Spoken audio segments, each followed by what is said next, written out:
You must expect a miracle. You have the power of choice. Believe on the Lord Jesus Christ. Welcome to Life Today Live. Randy Robinson here. Good to have you. And we are going to talk about a serious subject today to help you and to help your loved ones, anyone that you know that may be struggling with an addiction. And since COVID, it's just, it's gotten worse. How much worse? I don't know. We'll find out because I have an expert with me today. He has a new book. It looks just like this. It is called When a Loved One is Addicted. Yeah, that's what we got going on. And I do think you need to hear this. There is hope. And this program's going to give it to you today. Dr. Gregory Jantz is my guest again. Great to have him back on Life Today. He's also the founder of the Center, A Place of Hope. And you might recognize him. He's been on ABC, NBC, CNN, Fox News, all those. He's well respected in this area of mental health. And we're going to talk to him about addiction. Dr. Jantz, great to have you back. I appreciate you taking the time to talk to our audience today on Life Today Live. Oh, yes. And it is an important topic. And we'll talk about why it's so important right now. Well, so first question, I guess, is how bad is it right now with the addiction? Sure. Well, if we take the topic of addiction, Randy, and here's what we're seeing. The last 2 years, we've watched depression numbers rise and rise and rise. Depression was kind of the number one mental health issue that we were dealing with, but now it's anxiety. Anxiety is at the top of the list, followed by depression, followed by anything related to addiction. So anytime anxiety goes up, so does addiction behaviors. Now, when I say addiction, yes, we can think about alcohol, maybe misuse of prescription drugs, a digital addiction, a sexual addiction, you name it. A lot of things can fit under that heading. And anytime there's a secret, addictions thrive in secrecy. So we'll talk about just that whole piece of, okay, the numbers have gotten high. What do we do? So with the anxiety and the depression, are you seeing the addictions rise in the drug and alcohol category the most, or people turning to other things that aren't healthy to deal with that? People are definitely turning to other things as well. I didn't mention food earlier. Food certainly can be an escapism behavior. Okay, here's what we know about alcohol. Alcohol sales are at an all-time high. We have never seen the amount of alcohol being sold as we have here, particularly starting in year 2020, we started to see the sales really skyrocket. Yeah. And what we know is a lot of people were working from home. We had the virtual life going on. The virtual life and work from home, as well as school from home, really overall did not work very well. We work with folks from around the country, and some would tell us, hey, working from home, I started drinking 4 in the afternoon, and then after a while it was 1 o'clock, and I'm in the afternoon, and I'm working. And so virtual and work for many did not work well. What's the difference between abuse, maybe, or just irresponsibility, and actual addiction? Most of us don't start off by saying, I really want to become an alcoholic, or I really like to be an addict. It's something that slowly happens over time. And you asked a good question. Well, what about abuse? Am I just misusing? Well, misuse or abuse means I'm doing that behavior over and over. I'm probably increasing it over time. So maybe what was 1 drink now is 3 drinks a night. And so there's an increase. So at some point, I crossed the line from abusing something to where it's controlling me. That's what happens. It gets a stronghold in our life, and it's controlling us. Yeah, I guess I was thinking somebody maybe that's, hey, I got 15 minutes between my Zoom conferences for work.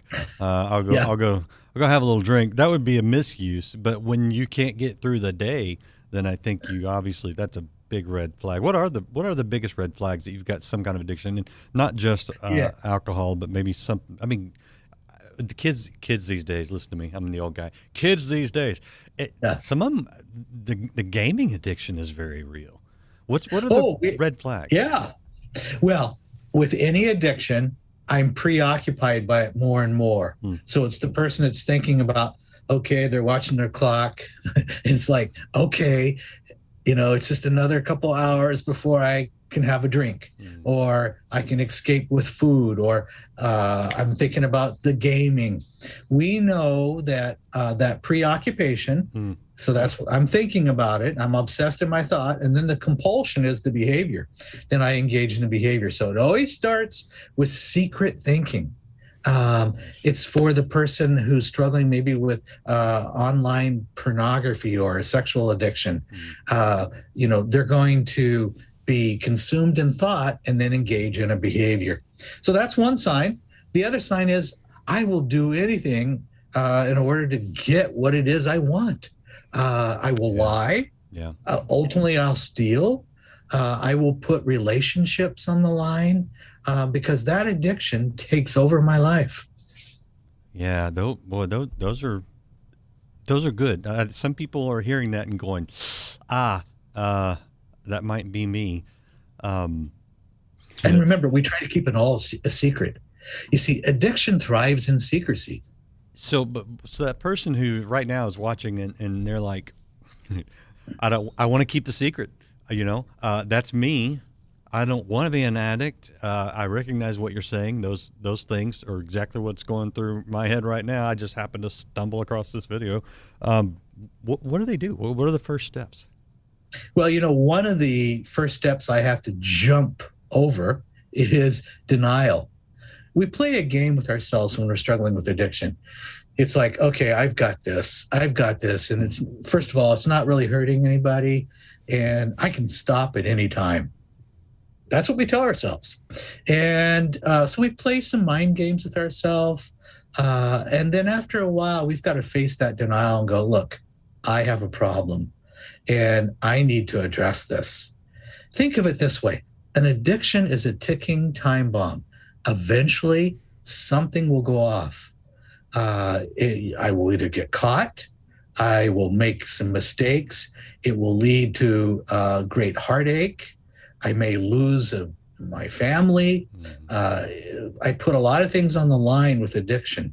But for a while, I'm going to live in that denial that I can handle this. So that's the first thing just to be aware of. I think a lot of some of the things that are that preoccupy us, that we may sacrifice family time or quality time with real people for, that don't necessarily have the destructive aspect that a drug or an alcohol will have. And I'm thinking specifically of some of them related to technology. Sure. That people think, I do it all the time. It's not an addiction. It's not, it's not harming anybody. It's not harming me. How do we know the difference between something that's just something that you spend a lot of time doing versus something that is an unhealthy appetite? Yes. Well, you used a great example, technology, the digital world, or social media. Maybe I'd rather be with my social media than with people in real time. So I'm choosing whatever it is or whatever substance it is, I'm choosing that over people. I'm choosing to isolate. Okay, and get in secrecy. So I choose that over my relationships. Yeah, that's a sign I have a problem. And I think that's a good one because you'll find people that I think I've probably been there at some point in some way where it's like, do I want to do this thing that I'm doing a lot, or do I want to spend time with the family? With me, I admit it. I've been down the gaming hole. Totally been down the gaming hole. I get it. So what do we do? So two problems here. One is someone who knows someone, the loved one, right? Like your book says, when a loved one is addicted, versus me myself. If I'm there, I know I got to get help. I probably need to start talking to somebody about it, open up about it, someone I trust. But if you got a loved one there, a lot of times that's just like trying to just beat your head against a wall because they don't want to move. What do you do? Well, that's true. Yes. And there's times you may be living with a loved one and you're seeing behaviors that are repetitive, and you're seeing some of the things I'm talking about. And it's like, you're concerned, as we ought to be concerned. Well, one of the things that we need to do is let's not ignore it. Let's not be in denial ourselves, and let's not be a codependent where we just kind of let it happen. I was talking to a mom, and she said, my son I know he's got some addiction issues, and he came by the house and he wanted $20, and I gave it to him. I go, and then she goes, I was hoping he'd use it for food, but I know exactly what he was doing. So that's the trap we can fall into. So, but we need to, there's something called an intervention, which really is addressing the issue that we're seeing. And there's something that I like that's called a soft intervention, where you say to that loved one, I've been noticing some things and I'm concerned about you. Can we talk about it? So I'm asking permission. Can we talk about it? And say, I really want to share from my heart, but here's what I'm seeing, and I'm concerned about you. Just get it out. Just say it. Yeah. Now, they may initially be angry, irritable at you, and say, what are you saying? No, I don't have a problem. Of course not. But you've broken the ice. Mm-hmm. You've brought it up, because the next time you bring it up, it's going to be a little different.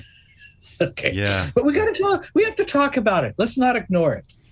I kind of like the interventions where you ambush them with all the cameras and the whole crew. Those television shows are wild sometimes.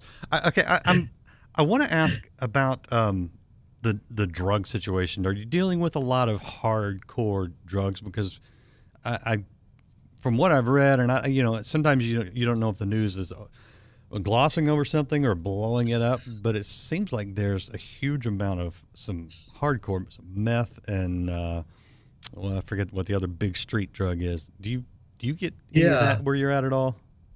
Well, what we see, because we work with folks from all around the country, one of the things that we see is really still an increase, and it's the opiates, it's pain pills. We are still seeing that.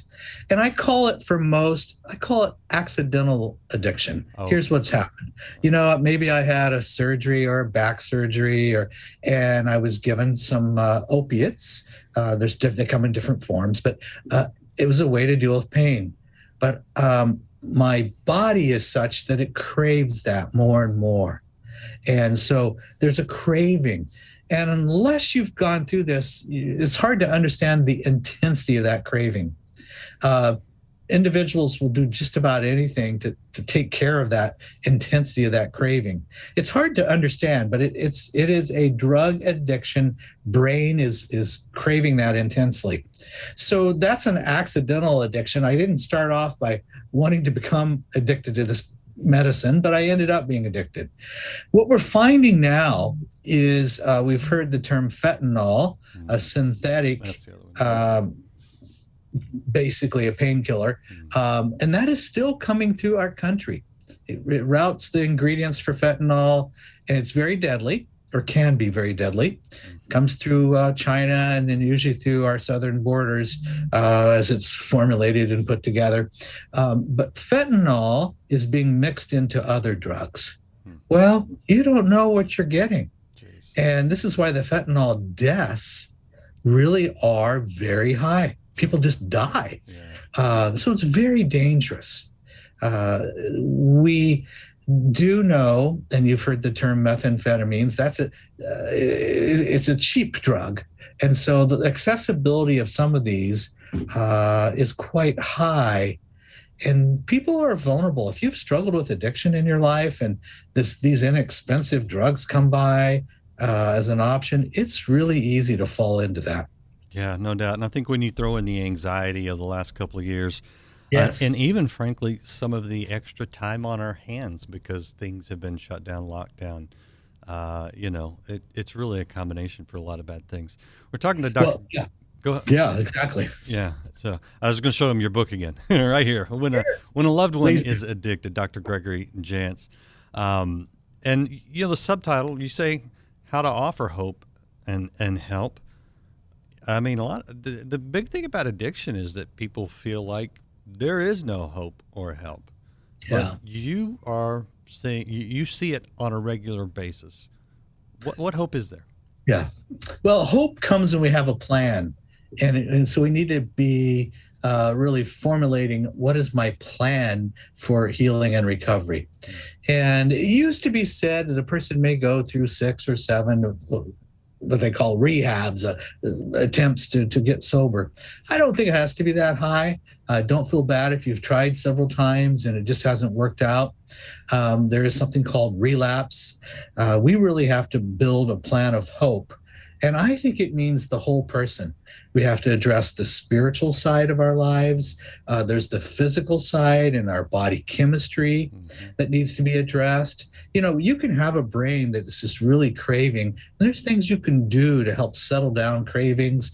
We've got to look at our relationships. A lot of times there could be past trauma in our life that just seems really unresolved, or abuse.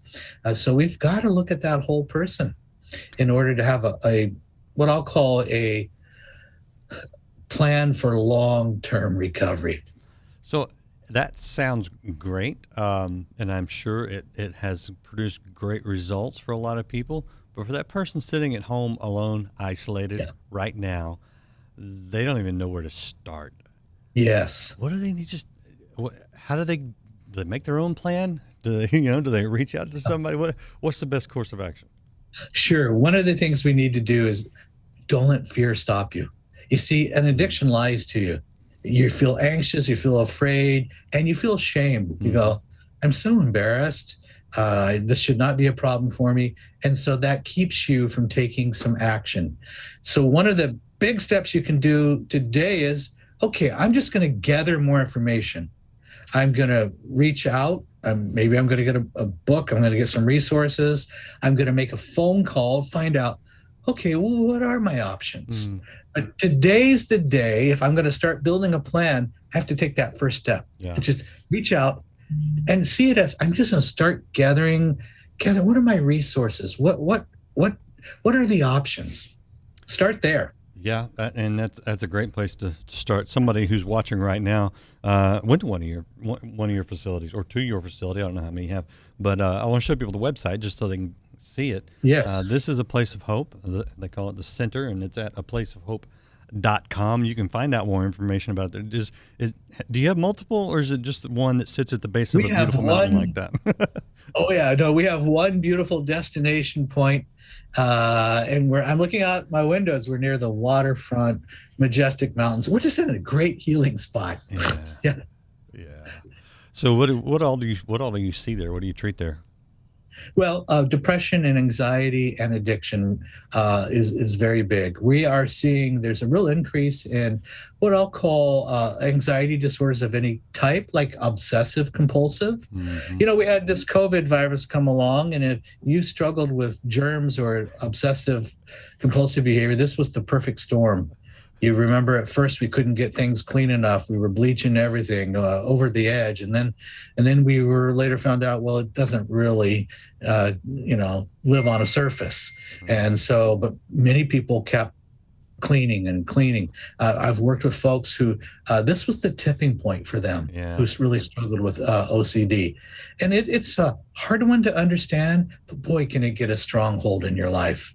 Yeah. No, I think I kind of get that one, because I was the guy that was already wiping down the airplane seat with the antibacterial before COVID. So but anyway, the rest of the world just caught up to me in my view. It's like, I've been washing my hands 4 or 5 times a day and cleaning everything. There you go. It's great. Yep. But I don't freak out, I don't think. You mentioned the spiritual side of things, and I know there's always this tension between the physical, the medical. Some people say between science and God. I don't buy into that. How important is it, though, that we look at things from a spiritual and a physical standpoint to deal with these things? I really think we need to look at the whole person really for that sustainable long-term recovery. Why is that important? Let's just say that your body chemistry is off. Maybe there's some brain chemistry issues. Maybe there's some nutrient deficiencies. Yeah. For example, alcohol tends over time to really deplete B vitamins. B vitamins have a lot to do with our nervous system, our mood, our energy. Well, if I can begin to help replenish with good nutrition, and we even do things called IV nutrient therapy. Oh yeah, those are great. I start to do things that can help rebuild your body, strengthen your immune system, rebalance that brain chemistry. That just makes a huge difference. And I'm feeling better physically. You see, boy, to feel better physically if you're struggling with addiction is a big piece to help you keep going. Yeah. Yeah. And then on the spiritual side, though, I just think that we can't do it on our own as humans. I just think we need God in the picture. And what do you think? I think, and here's what I hear from clients, and I really do. And part of what keeps me going is I do see lives change. Mm-hmm. I get to see that end of it. But I'll hear, maybe it's been a year since they've come through the program. I'll hear things like, I learned a lot of skills and I really got a lot of help. But what kept me really going was my faith, my relationship with God. That's what kept my focus and kept my strength going for the long term. I think we have to look at that and be open to it. Now, a lot of folks go, you know what? I don't want to do that stuff. I just want to feel better. Okay. But we really need to look at all the pieces of the whole person. Yeah.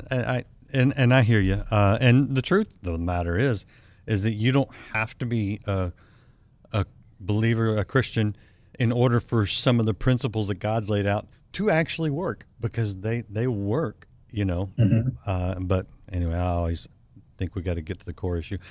I want to ask you one more thing before I let you go, Dr. Jantz, and I appreciate your time greatly.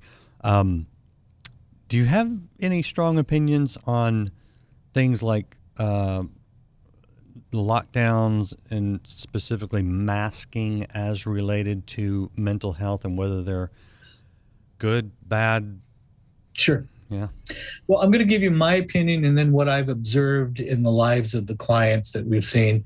And I'm going to also say there are seems like more so now, more and more studies that are coming out that really say, you know what, lockdown was not a really good idea. And if we just look what masking is doing to our kids, masking in kids from a developmental and psychological vantage point is not very helpful. In fact, we know, and you can ask speech pathologists, we've seen in our kids that are developing language and they can't see somebody's face. Kids learn through mimicking, and there's things that need to happen where we read our facial expressions.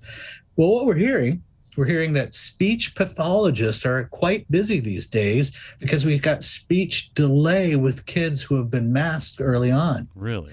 And also what we're seeing is a high academic failure with kids generally across the board. So we need to look at, well, what are we doing? Kids are at the lowest risk possible, but what are we doing to our kids? So there's going to be a mental health price to pay, and we're seeing it right now.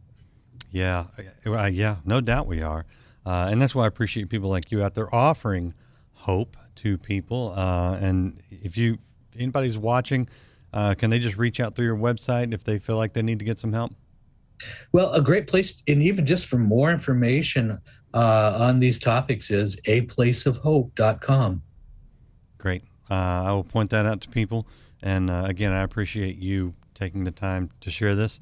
If you are dealing with some sort of addiction, you can pick up the book right here, When a Loved One is Addicted. And if you go to aplaceofhope.com or to Dr. Jantz's personal website, you're gonna see tons of resources for tons of different things. He's written books for just about everything because he's dealt with this. He knows how to give you hope and get you on that road to healing. And so if you or a loved one are dealing with something, get yourself some resources. Take the first step he was talking about. It's the right way to go, and there is hope for you. Dr. Jantz, again, I'll give you the last word. I appreciate your time and appreciate you just helping people through these difficult days. Yes, you know, shame and fear will keep you from taking the next step. Today, just be courageous and reach out and say, I want to live differently. Let's build a plan of hope. Absolutely. Appreciate it. Appreciate you guys out there watching. Come back next week. We've got more great interviews for you, more hope. And if you need to check out some of these books and resources, do that now. And we'll see you again next week here on Life Today Live. Make no mistake about it, friend. You may be wicked when you come to God. You may be unworthy of the healing because of your sins. But when you come to Him, you must believe Him and repent of your sins and become one of His children.